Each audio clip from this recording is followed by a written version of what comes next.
Assalamualaikum warahmatullahi wabarakatuh. Kembali Inas di sini. Kali ini saya ingin bikin podcast tentang masalah ilmu pemancingan nih. Sama Bung siapa ini, Bung? Bang Jali. Oh, Bang Jali. Ada goyangannya Bang Jali, Bang Jali. Kita ngobrol-ngobrol tentang masalah mancing, yaitu dari teknik yang mungkin dia bisa berpengalaman ya, agak banyak pengalamannya. Dia itu pemancing yang hampir 1 bulan itu bisa menghabiskan duit nyampai 500 juta. Bahkan lebih. Oh, bahkan lebih. Ya, mulai dari awal Bang Jali, untuk masalah pengalaman itu yang paling jauh itu di mana?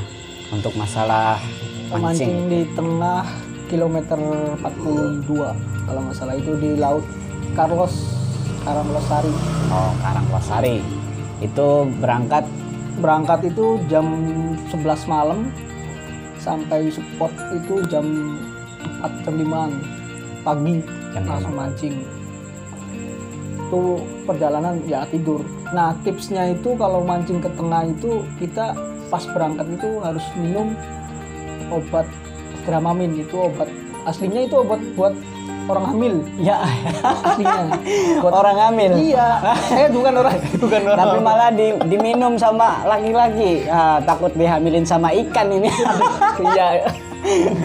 Itu biasanya berapa itu? Itu doping ya kali ya? Bisa disebut doping ya? Bukan doping. Jadi obat mencegah untuk tidak mabok di tengah laut. Kan ada antimo itu. Enggak. Kalau antimo itu buat darat, buat udara. Tapi ini beda lagi. Kalau laut itu kita di situ tuh terombang-ambing di laut, itu pasti ada anginnya, terus pusing juga kan, pasti kan ngalamin gimana gitu kan. Tapi itu apa tadi nama obatnya itu? Obatnya Dramamin. Dramamin itu barangkali ada yang pemancing ya ingin mencoba untuk ke lautan bebas, itu pakainya dopingnya itu Dramamin. Itu biar nggak mabok laut ya Bang ya? Betul. Oh iya Bang Jali. Terus pas waktu itu tuh Anda strike tidak atau mendapatkan hasil tidak? Ya kalau masalah mancing ke tengah sih pasti strike lah. Pasti strike ya. Itu dari modal berapa itu? Kisaran berapa? Kalau mancingnya itu biasanya satu grup itu satu perahu itu 6 orang, 5 orang minimal tuh, maksimalnya 7. 7 ya. Itu pakainya sistemnya patungan, saweran. Per orang itu biasanya kalau mancing di tengah yang kilometernya di atas 40 biasanya 200, itu satu orang 300. Itu belum sama kita rokok sendiri, makan sendiri, belum itu buat perahu aja. Kalau perahu itu sekitar di Cirebonan itu kalau ke tengah itu biasanya 1 juta satu perahu itu. Untuk satu perahu 1 juta itu Iya. penyewaan.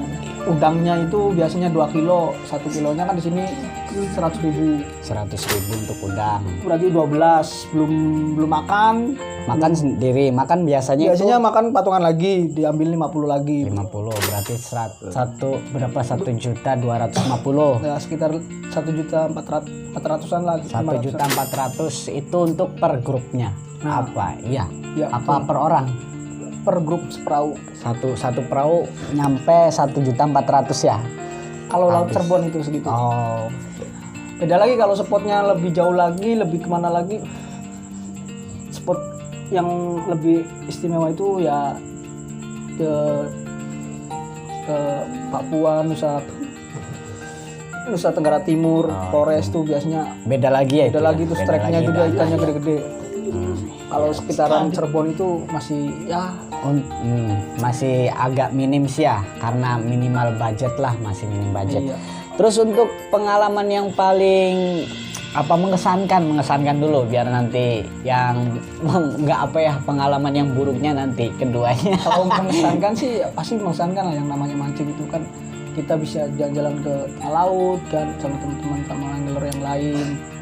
Terus kita juga bisa banyak temen dari mancing itu. Terus kalau strike juga kita seneng kan, itu sensasi ikan, kita ibaratnya itu ngelawan ikan supaya nurut sama kita kan, kendalikan itu namanya. Katanya kan beda ya antara ikan laut dengan ikan di sungai atau di Beda. selokan itu kan tarikan strike-nya itu berbeda. Karena bedanya itu kalau di solokan atau di balong itu kan tempatnya segitu, jadi strike-nya juga Di empang kan?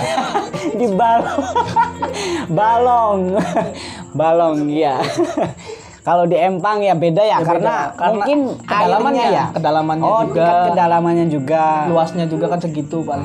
Kalau di laut kan dalam, bisa lari kemana aja kan pasti. Ya jadi si ikan itu lebih bergerak bebas gitu ya. Dan beda kalau ikan larinya di laut sama di darat itu cepetan di laut. Oh, pergerakannya Walaupun mungkin kecil kebanyakan fitness kan. Di laut karena ada tempat gym. Jadi ikannya itu kuat-kuat ya, Bang. Betul sekali. Dan untuk pengalaman mendapatkan ikan yang paling besar itu ukuran berapa kilo itu, Bang? Ukuran saya itu ngangas tuh paling setengah kiloan lah. Setengah kilo itu sudah tarikannya itu Kerapu juga 1 kiloan, 1 kilo kurang lah. 1 kilo kurang ya. Dan untuk yang lainnya? Yang lainnya sih ya gitu-gitu aja sih. Ya barangkali di Cirebon ada blue apa ya? Kalau ikan blue blue marlin gitu ya, ada gitu. Belum ada. Oh, belum ada Kalau ya. ada itu paling di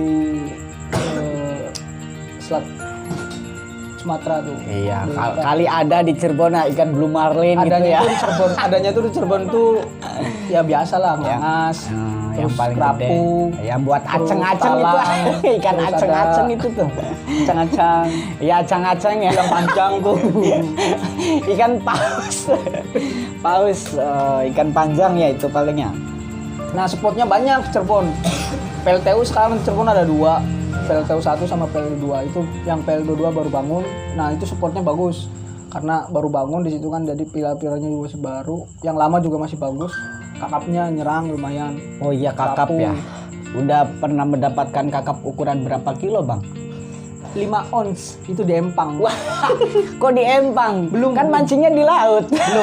belum saatnya Oh, mungkin. belum saatnya. Tapi kalau di Empang nah pasti dapat lah. Yang namanya di Empang kan pasti ada lah di pasti.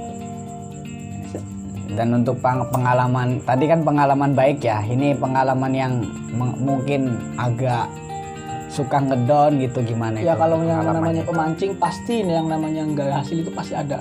Pasti Itu ada namanya ya. boncos. Boncos. Itu istilah apa itu boncos? Itu istilah itu kita nggak dapat sama sekali. Oh, Kita jadi bawa udang, bawa umpan udang, terus balik lagi, bawa pulang lagi, itu namanya boncos. jadi udangnya kita makan sendiri ya? Goreng lagi sama Goreng kita lagi. Jadi buat ikan malah buat kita. Oh, tapi kebanyakan kalau udang misalkan udah dipasang terus lepas itu kan gimana? Itu kan misalkan udangnya masih ada di kail itu kan masih bisa kita ambil. Dan kalau emang di laut kan udangnya juga itu harus masih hidup dan masih segar kan ya. Iya. Kalau mati mana ada ikan mau gitu ya. Ada pasti ada mau. Ada. Yang mau itu paling kerapu sama belama. Oh. Kalau bahasa ikan. Kalau kerapu kan emang ada dagingnya itu kerapu. Kerapu jenis ikan di laut itu banyak. Oh. Kerapu itu yang ikan dasaran, makannya juga apa aja itu. Bisa nyampe Ya.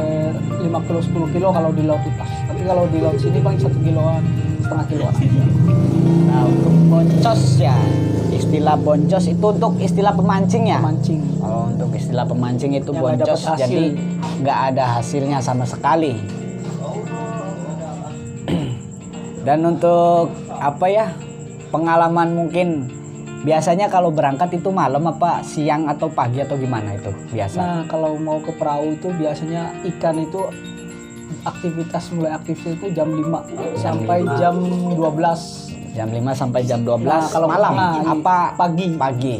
Sampai siangan lah. Itu Iya. kalau di tengah, tapi kalau di pinggirin itu biasanya juga malam ada, pagi juga ada, tapi tips yang enak itu berangkat pagi. Berangkatnya Pasti banyak pagi ya. Soalnya ikan itu aktivitas makannya itu pagi. Pagi ya. Terus ada tidak itu pengalaman yang mungkin kalau berangkat malam itu ada sesuatu yang mengganjal atau tidak, itu apa Bang Jali itu apa tempatnya itu cuma di laut atau mungkin yang di tempat kayak di sungai atau di danau-danau yang barangkali pernah pengalaman malam gitu berangkat malam gitu. Kalau mancing itu biasanya kan kita nggak sendiri, Iya. pasti ada temennya. Tapi Ya ya pasti. kalau sendiri berarti Dia kita pasti uji nyali mungkin. nyali mungkin. Bukan mancing tapi yang uji namanya nyali. mancing itu pasti ya banyak temennya lah, pasti banyak mancing juga. Iya. Apalagi kalau malam kan, malam apalagi di pelabuhan, di Iya. Jawanan, Itu banyak ya? banyak kalau Banyak. Mungkin kebanyakan kalau orang mancing di laut itu pasti nyerangnya itu malam karena udaranya mungkin adem gitu. Iya. Kalau siang kan Panas. ada terik itu, ada terik matahari jadi panas bikin hitam ya. Ini saya Ya, kebanyakan mancing lah. hitam. Orang-orang pemancing itu hitam-hitam, tapi katanya hitamnya itu hitam pahit. Ya kebanyakan lah. Kalau saya sih cuma mancing itu pernah, saya itu pernah mancing. Cuman saya itu orangnya nggak sabaran, jadi kalau mancing itu pengennya tuh kayak di apa mancing mania gitu tuh. Kalau kayak cakalan kan enak, kalau mancing kayak gitu tuh saya suka. Tapi kalau nungguin itu kan jenuh. Nah pasti kalau yang namanya mancing itu jenuh. Apalagi kalau mancingnya itu spesialis kakap. Wah. Kalau spesialis kakap itu pasti susah lah. Susah ya. Soalnya apa, kalau apalagi. sekali nyerang tapi tarikannya ya itu ikan udah termasuk, kalau dapat kakap ya udah termasuk angler apa, maksudnya udah benar pemancing. Itu untuk di lautan Cirebon ya. Tapi Ya. mungkin kalau di lautan yang lain itu kan beda lagi. Beda lagi masalah jenis ikannya dan Nah juga ini kalau masalah alat pancingnya itu harus bisa memadai juga kalau yang namanya di laut. juga. Oh, iya. Beda lagi sama yang di empang. Oh beda. Ternyata untuk senjata atau alat untuk memancingnya ketika di laut dan di sungai atau di danau itu berbeda. Nanti kita lanjutkan setelah video mungkin yang selanjutnya. Dan untuk sekian untuk kali ini pembahasan cukup sekian saja dari kami. Terima kasih Bung Jali, Ya, Bang sama-sama. Jali, terima kasih atas ilmu dan informasi. Semoga bermanfaat bagi para pemancing ya sedikit ya, walaupun yang sudah tahu ya mungkin ini untuk pemula saja ya. Terima kasih dari kami, kurang lebihnya minta maaf. Wabillahi taufiq walhidayah. Wassalamualaikum warahmatullahi wabarakatuh. Waalaikumsalam warahmatullahi wabarakatuh.